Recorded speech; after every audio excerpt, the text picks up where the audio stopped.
Amen. Hey, if you have your Bible, open up to 1 John. That's where we're going to go today. And I do want to thank Walt Robertson, who brought a fantastic message last week. Were you guys here for that? So fun, which makes me think I should leave town more often, right? No, it was great listening back and just we've been in this time of exploring the love of God, both, even last week talking about receiving the love of God and giving the love of God. And we're just going to continue that theme. I'm going to draft off of last week's message a little bit today.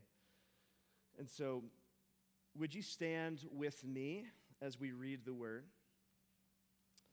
This is 1 John chapter 4, starting in verse 11. It says this, "Beloved, if God so loved us, we also ought to love one another.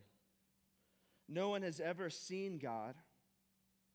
If we love one another, God abides in us, and his love is perfected in us. By this we know that we abide in him, and he in us, because he has given us his Spirit. And we have seen and testify that the Father has sent his Son to be the Savior of the world. Whoever confesses that Jesus is the Son of God, God abides in him, and he in God. So we have come to know and to believe the love that God has for us. God is love, and whoever abides in love abides in God, and God abides in him. By this is love perfected with us, so that we may have confidence for the day of judgment. Because as he is, so also are we in the world. There is no fear in love, but perfect love casts out fear.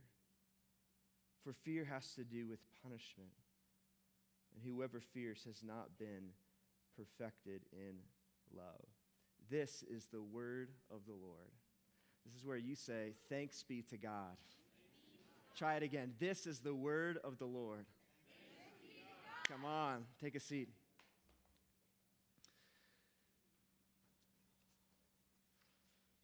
So I heard this story recently of Einstein. There was a time that he was traveling by train, and he was sitting in the carriage or in the train car, and a conductor was moving through the carriage collecting tickets from the passengers. He eventually reaches Einstein.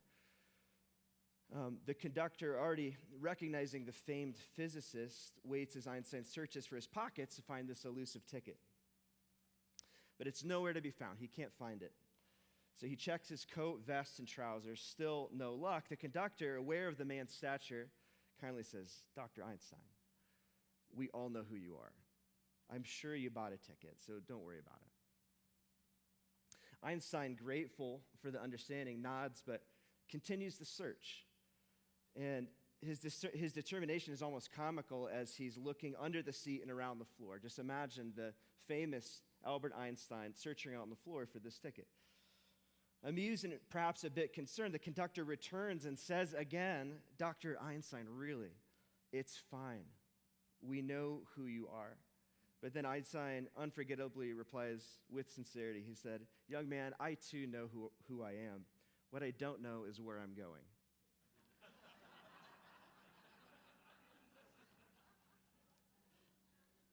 And can you imagine being the smartest, most brilliant man?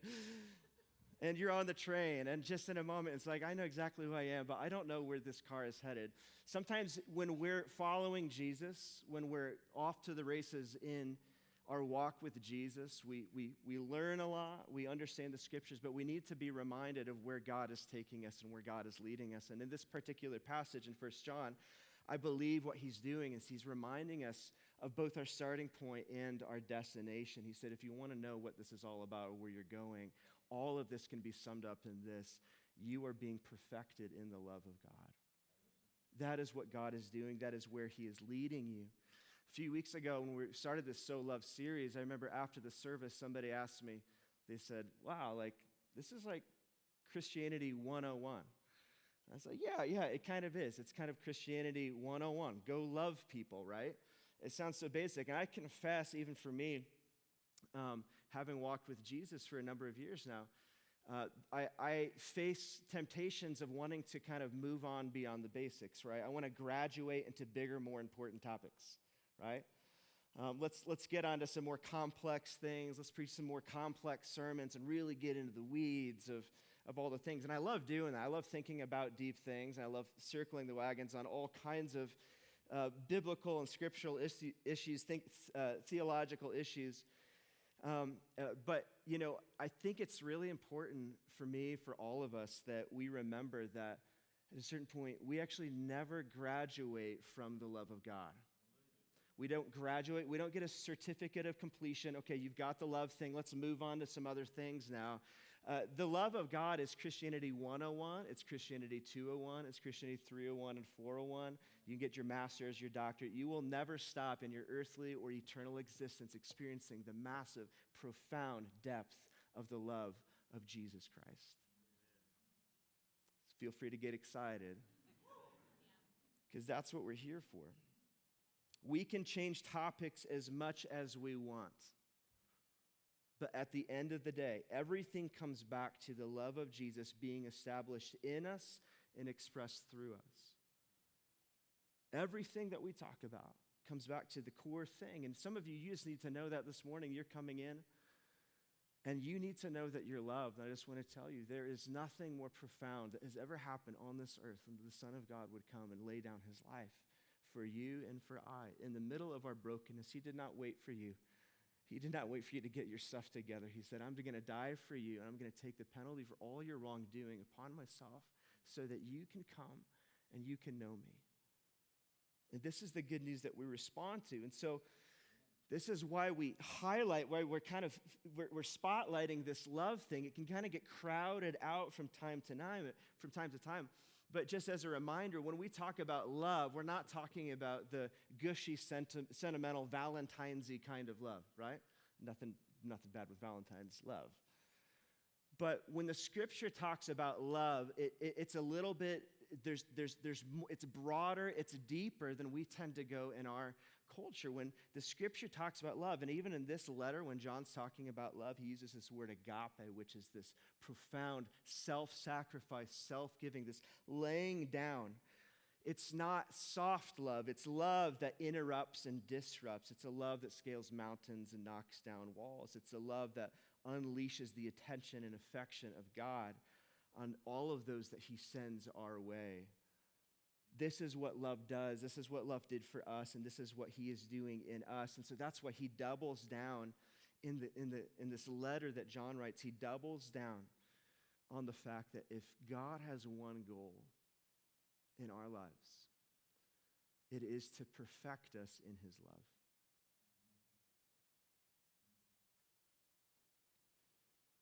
So this letter, when you read it, it almost reads a little redundant. Like, did you have to say abide that many times, right?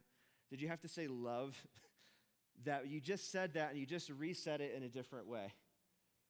And if you read this, it's a short letter. It's only 5 chapters. But when you read 1 John, he uses the word love no shorter than 46 times. And what's really curious about this, if you know the letter of John, it was written by the disciple, the apostle John. He's the same John that wrote the Gospel of John. And this is about 55 to 65 years after Jesus had died and resurrected and ascended, right? 55 to 65 years later. Okay, so this is written probably around 85 to 95 AD. He's sending these letters out to the church. And I just want you to imagine, as an old man, John is still ruminating. He is still in the aftermath of everything that Jesus came to do and to say and to live. And in his old age, he hasn't yet moved on from the depth of the love of God. If you cut John, what he's bleeding is like, this is the only thing I have to say, is I'm still being perfected in the love of God. May we be the same. That as we grow in our maturity in the Lord, that we don't get away from the fact that everything comes back to the endless work of God, the endless work of Jesus in our hearts to convince us thoroughly in every fiber of our being that we are beloved. So John, he's writing to a group of people that are having a hard time believing that Jesus loved us so much that he would actually come and die for us in the flesh. They had a really hard time. This is a group of people called the Gnostics, which was kind of in the first century. This was a way of thinking that really separated the physical world from the spiritual world. They said the spiritual is really what's good. This whole physical world is passing away. It's bad. Everything of the flesh is bad. It's all flawed. What's really good is just like, let's get out of here. Let's focus on everything up here. And John has to remind them, listen, Jesus didn't come to vacuum us out of the world. He came into the world to put on flesh, to love us in these everyday, earthy, sweaty, dirty moments of life. This is what he came to do. This is why the love of God is so extraordinary. Isn't it funny how sometimes we tend to do the same thing? We tend to want to over-spiritualize the love of God. It's just up here. It's just an idea or a concept. And if we want to be convinced otherwise, just turn your face to Jesus, and he's going to show you what love looks like. Love puts on skin. Love takes action. Love comes closer than we could ever imagine. This is what Jesus came to do. And so John, he is reminding them that Jesus came into our world and we ought to do the same. Here's what he said. He said, "Beloved, if God so loved us, we also ought to love one another. No one has ever seen God. If we love one another, God abides in us and we are perfected in his love." Now let's just unpack that phrase. Let's leave that up there for a moment. Perfected in love, perfected in us. Just to kind of clarify the full intention or meaning of this word, it doesn't mean that his love is imperfect and now he's going to make it perfect. It doesn't mean we're moving from flawed to all of a sudden precise and completely clean. Perfected is actually this Greek word that actually means completed or accomplished, or we're finally hitting the end goal. That love is reaching its end goal in us, right? So it doesn't mean that when we get to a certain point, all of a sudden we're perfect in our love. How many of you know, like, I'm not perfect in my love. I'm not perfect, and I'm not perfect in my love. And so that's not what he's saying. He's not talking about, you do this long enough, you're going to nail it. You're going to nail it every time. You're going to be respected, and you're going to be just all around. That's not what he's saying. He's saying there's something happening that's going to be completed in us. And how does that happen? John says, it's as we seek to do what Jesus did, as we give away what he's given us, it completes what God was trying to do in us the whole time. Okay? As we give away what God has given to us, it actually completes what he's been trying to do in us the entire time. Are you guys tracking with me? Now, that sounds very basic, but this is so profound because it's true, and Walt talked about this last week. You cannot give what you do not possess, right? So we receive the love of God so that we have a wellspring, we have a reservoir out of which we live. But the opposite side is also true. If we will withhold what we do possess,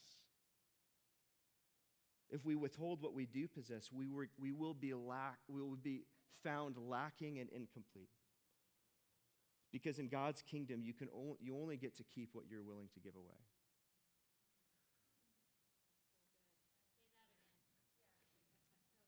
In the kingdom of God, you only get to keep what you're willing to give away. So if that's love, if you receive the love of God, when we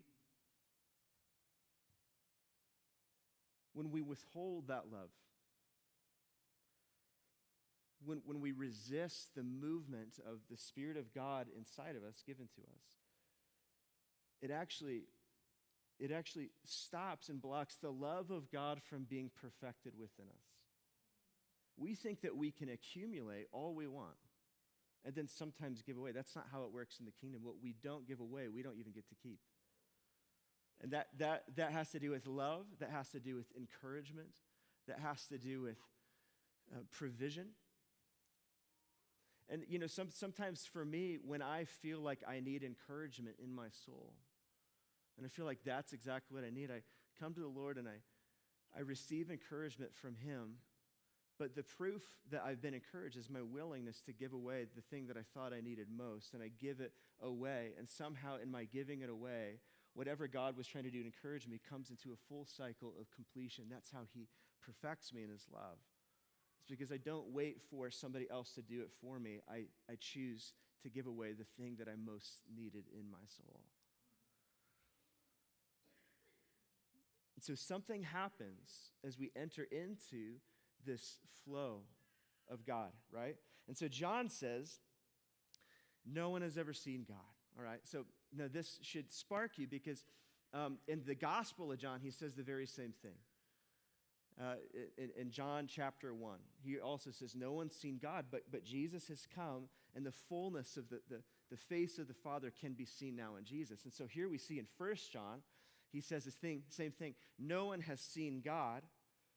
But see what it says on the screen here. No one has ever seen God, but if we love one another, God abides in us, and his love is perfected in us. And so there's something about, he's positioning this like, listen, as you are living this out, you have to remember that there's people that have not seen God, and their best chance of seeing God is going to be love expressed through your life as you're abiding with him. People don't really see God until it is revealed to them through the lives of people that are walking with God. And the thing is, we have to accept the fact, and you need to know this, we need to accept the fact that there's some people in your life, the closest they are going to come to seeing God is going to be what is expressed through you. There are people that they're not going to show up to 7845 Lookout Road. Not everybody. They're not just going to come waltz to the door and say, tell me what you can say about God. Now, some people do that. Maybe that's who you are today. Maybe you just showed up randomly today, which is awesome. But there's so many people in our lives that the closest thing that they will get to glimpse God is what they get to see reflected to them in the lives of the people who are following Jesus. And this is made possible through the work of the Spirit. How many of you guys like being around people who actually believe that they're beloved and loved by God? Isn't it refreshing to be around somebody who's like really loved? Like they actually like themselves. They genuinely enjoy people, right? There's kind of a lightness to them. Not to say that their lives are perfect or they don't feel any other thing, but I love being with people who are so settled in their identity that they've been called a son and a daughter, and they've embraced that and they live with that. Because when I'm around those people, what it does is it opens my imagination to what is possible in the fullness of Christ in my life, right? So when you do that, when you are working out, when you're going to the grocery store, when you are living with your neighbors, and the love of God is expressed out of your being, you have to remember that this is how the gospel spreads. It's through him sending us out as ambassadors, representatives of reflections of his very nature and very image to the people he wants to reach with his love. So further down in this verse, John continues and he says this: God is love, and whoever abides in love abides in God, and God abides in him. By this is love perfected in us, so that we may have confidence for the day of judgment, because as he is, so also are we in this world. So he gives a little bit more to this. Why must we be perfected in love? He said the way that we're perfected in love. The first part, he says, it's perfected as we do what he does, right? And he kind of reiterates that here. He says, abiding in him, which is walking just like this every day. Abiding is not a word we tend to use in our culture, but abiding is just an everyday conscious awareness that we are not alone, that we are with him, and his presence will never depart from us every day of our lives. And it's a walking, talking, like prayerful life with God, inviting him to the most menial tasks when we're washing the dishes or mowing the lawn or doing our work. We're working on an Excel spreadsheet. God knows we need his presence when we're doing that. When we're doing the everyday stuff of life that people tend to say, those are not the spiritual things, now they become the spiritual things because we're abiding in him, and everything is spiritual when you're abiding in Jesus. Every task becomes holy and sacred ground when you're abiding in Jesus. And so there's something about abiding in him. Love is perfected in us. And why does John say that's important? Because we get to have confidence on the day of judgment. That his love is perfected so that we may have confidence on the day of judgment. How many of you know that there is coming a day, whether you want it to or not, will you stand before the righteous and good judge? God is judge, and we will all stand before him. And the person we have become will be made plain in his presence. And I guarantee you, when you get to meet Jesus face to face, he's not going to ask you how much money you have in your bank account. He's not going to ask you how many trophies, how many certificates you got. He's not going to ask you how you did with your cryptocurrency and your stock options. He's going to ask you, did you become a person of love?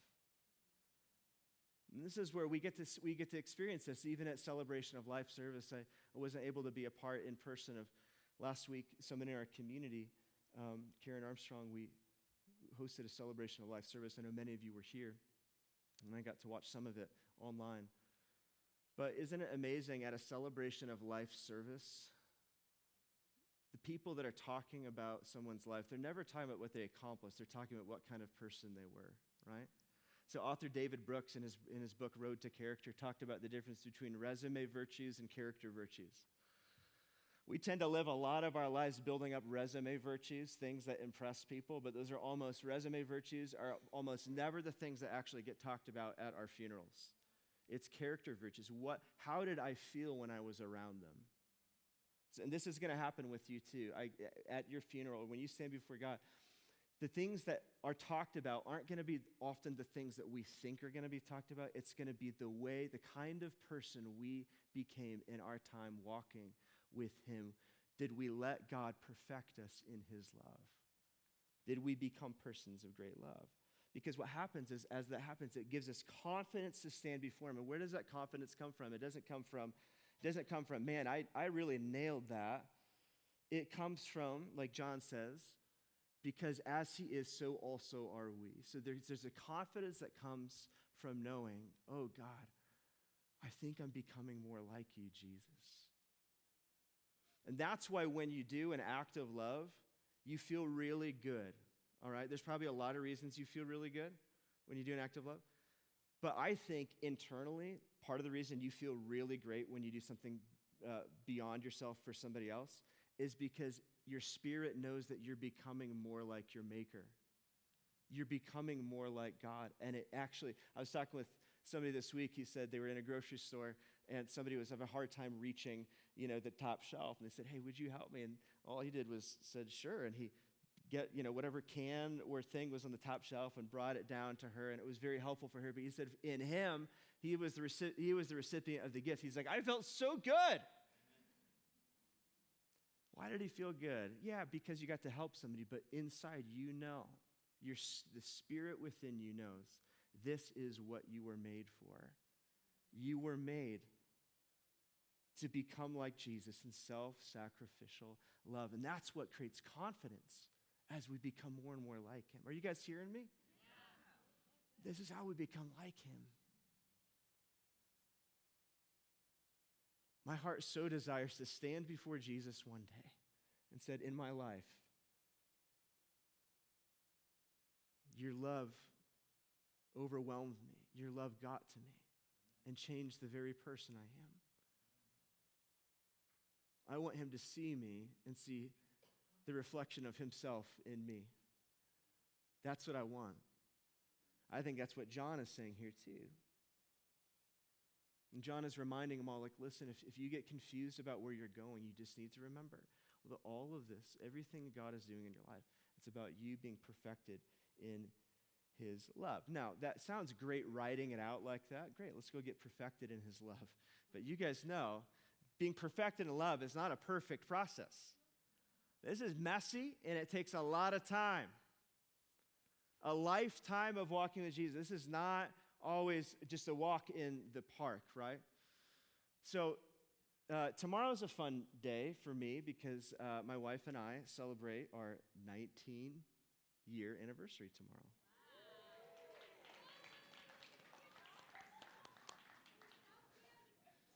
This is us, little babes, little lovebirds. Man, we were talking just 2 nights ago, just how 19 years in, I was like, is this what you thought it would be like 19 years in? And like both of us were like, we had no idea what marriage would be like 19 years in. But we both agree it's like this journey is incredibly rewarding, but it takes an incredible amount of work and resilience to just keep showing up. And one of the things I love about marriage, and this isn't the only way that God does this, but this is a profound way that God does this, is marriage is one way that God perfects us in his love. Okay? It's one way that happens. Why? Because somehow in the course of this life together, this journeying, this almost abiding in each other too, over time, you are receiving multiple and multiple and multiple chances to lay your life down. And in the process, there's things even being chipped away in your own very life. And that's what I think is the sneaky thing about marriage. Marriage is this living in proximity close enough to where all the rough, abrasive parts of my life will be exposed and sanded down over and over and over again.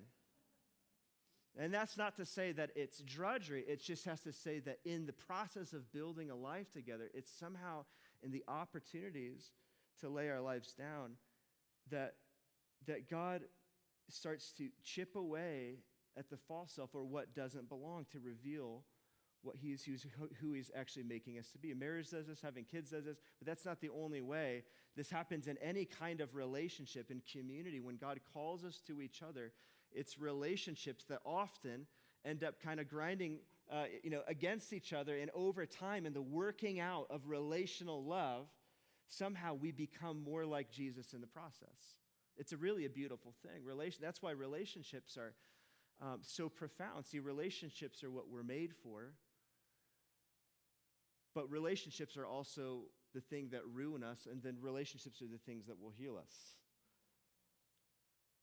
So that's why we have a lot of relational trauma, but relationships is how we're healed, and it's how we're perfected in the image of Christ. And so, years ago when I was officiating a wedding, I used this analogy of marriage being kind of like a rock tumbler. I don't know if you guys have ever had a rock tumbler. We got our son a rock tumbler years ago. And a rock tumbler is simply just a little canister that you put rocks in, you put some sand in and some water, and then literally you turn on the machine and it just rolls and it tumbles for a long time until after a period of time, the rocks come out and they're stunning. They're just something completely different. So we're like, oh, that sounds awesome. Let's do this. So we went and got my son got a rock tumbler, I think for Christmas. And I started going through the instructions because I'm always the guy in the family who has to put everything together and actually do everything after we unbox the things, right? There's no regret in any of that. But I got the canister and did the thing, put the little sand thing in, put the rocks in. I'm like, okay, and I'm reading the instructions, and here's what it says. It says, all right, now you just need to wait. Just turn it on, and it's only going to take 6 to 8 weeks. And I was like, what? What kind of sad gift is this? He said it's going to take 6 to 8 weeks, but listen, look on the bright side. Normally, this takes thousands upon thousands of years, so it's only going to take you 3 to 4 months, right? I'm like, oh, gosh. I'm like, okay, so what does that mean, 6 to 8 weeks? And if you've never heard a rock tumbler, this is what we discovered a rock tumbler actually sounds like. So a rock tumbler is a cylinder of rocks and sand and water. And you plug it in, and it's going to do this for about 4 months, all right? And you just keep that going. Just keep that going. So I did make one sensible decision. I went and put it in my garage, and I plugged it in, all right? It's like, I can't have this sound in my house for 4 months. So I put it in the garage, and And then I would forget about it all day. I'd leave my house for work, and I'd come up, open the garage door, get out of my car, and this is what I hear. And it's just grinding and grinding and grinding and grinding. Okay, you can turn it off. So you know what a rock tumbler is now, right? And so every day I'd come home and then hear the same sound. I'm like, oh my gosh, this is the only way? This is the only way to get these rocks in shape. Like, there's got to be a faster way to do this. And no, it's like you're going to do the rock tumbler thing, and you're going to hear this grinding sound every day for months. And then what happened was, after 3 or 4 months, we took it all apart, and we took the top off, and you take the rocks out. And these rocks that were just in this process of colliding with each other, with the sand, with the grit, with some water, all of a sudden in this environment, given enough time, were actually polished. Everything was chipped off the side, and whatever rock was under this rugged surface was turned into this like smooth, beautiful, colorful, vibrant thing. And I walked through this thing with the rock tumbler and realizing that it's not just marriage, but it's in our lives. The way that God actually takes us through the process of perfecting his love oftentimes feels like we get thrown into a rock tumbler, doesn't it? We want it to go faster than it goes. We want it to be quieter than it actually is. We want it to be less abrasive than it feels. But it's in the process of God inviting us into a life of abiding, and even just kind of a life of, I'm going to put you in conditions that allow the rugged parts to be shaved off so that whatever is underneath the surface can actually be made manifest. This is what God does in our lives. This is how he perfects us in his love. And I share that because I know that in this room, some of you feel like you're trying to make sense of your life right now. And some of you, it feels like, man, I feel like I've been in a rock tumbler for a long time. And that's what it feels like. And that could be relationally, it could be circumstantially or situationally. I know that in this room, there's some of you who you're walking through things right now that it does not feel like you're being perfected in love. There's nothing lovely about it. This doesn't feel fun. This isn't beautiful.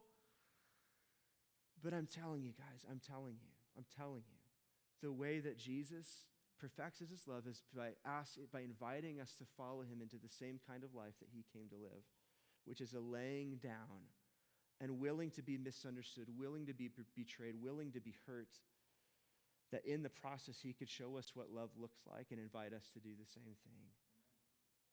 This is what it means. This is the invitation to be perfected in love. I guarantee everything that you're walking through in your life, even right now as you come into this room and you've been even thinking about things that you need to start thinking about this week. It may be even hard to even concentrate this morning because you're thinking about so many other little things in your life that feel like they're rumbling around. I'm telling you, every single one, I'm not saying every painful, bad situation came from God, but I'm saying this, every single situation in your life is an invitation from the Father to receive, love, and to be perfected in his love. A lot of us know John 3:16, which is, for God so loved the world that he gave his only son. Very few of us know 1 John 3:16. And this is what I'm going to read and kind of end. And this is in the Passion Translation. It says this: "This is how we have discovered love's reality. Jesus sacrificed his life for us. Because of this great love, we should be willing to lay down our lives for one another. If anyone sees a fellow believer in need and has the means to help him, yet shows him no pity and closes his heart against him, how is it even possible that God's love lives in him? Beloved children, our love can't be an abstract theory we only talk about, but a way of life demonstrated through our loving deeds. We know that the truth lives within us because we demonstrate love in action, which will reassure our hearts in his presence."